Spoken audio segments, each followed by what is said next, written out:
Okie dokie, so this is the front of the book if you can remember. We'd read... I think we were just up to the bit where they'd seen the shop, hadn't they? Do you remember when we read the first bit? And then it disappeared and it said, bring your imagination, the sign in the sky had requested.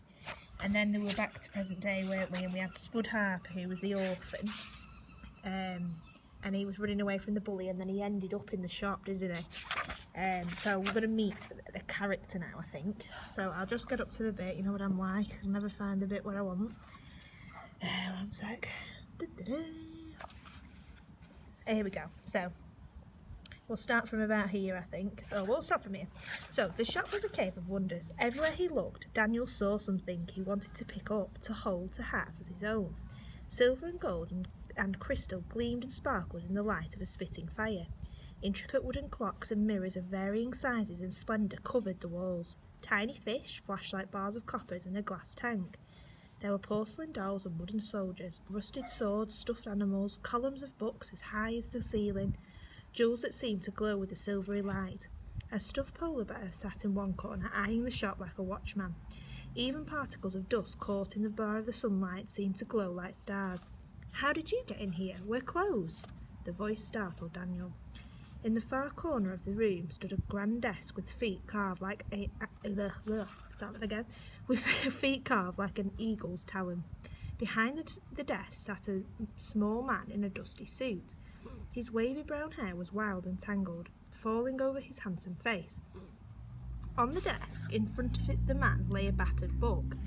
His hand hovered over an open page, clutching a fountain pen. He stared at Daniel with eyes the colour of thunderclouds. Now just a little sneak peek there, you've got to remember that bit, the colour of thunderclouds. Alright, and also this book, and I said that last time, didn't I, when we were at school. The book's quite important.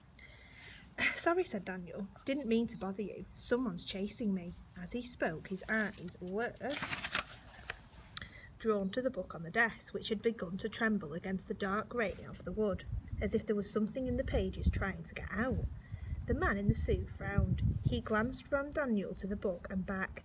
Then he snapped the book shut, locked it away in his desk, and got up and marched past Daniel to the door. "See," he said, pointing to a sign hanging on the door that read "Closed." "Closed." He tried the door handle, opened the door. "I could have sworn I'd locked it." He spun back to the face Daniel, staring at him through narrowed eyes. "Who's after you?" "Big boys from my children's home." The man raised an eyebrow. "You an orphan?"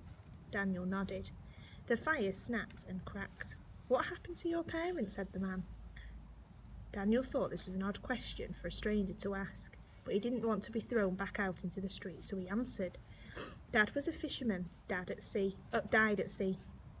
Mum only lasted a couple of years after that." This seemed to satisfy the shopkeeper.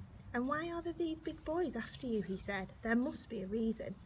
Daniel folded his arms. "Yeah, there is a reason. They're goons. Spud and his pals think that they run the school home.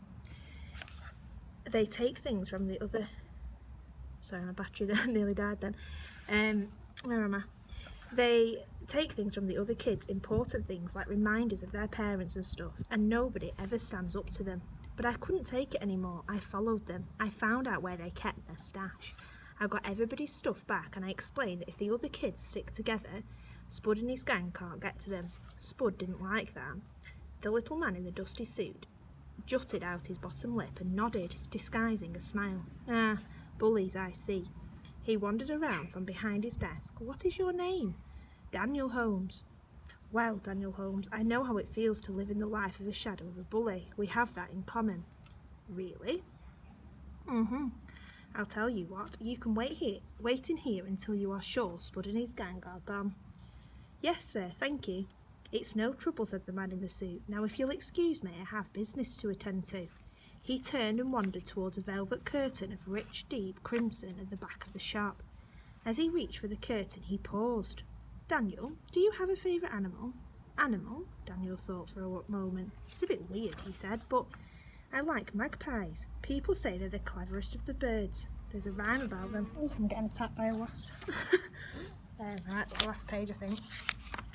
Oh no, we've got another to. I'm just going to save it because I don't want it to clog my storage up and then lose it all. So 1 second, I'll do another one.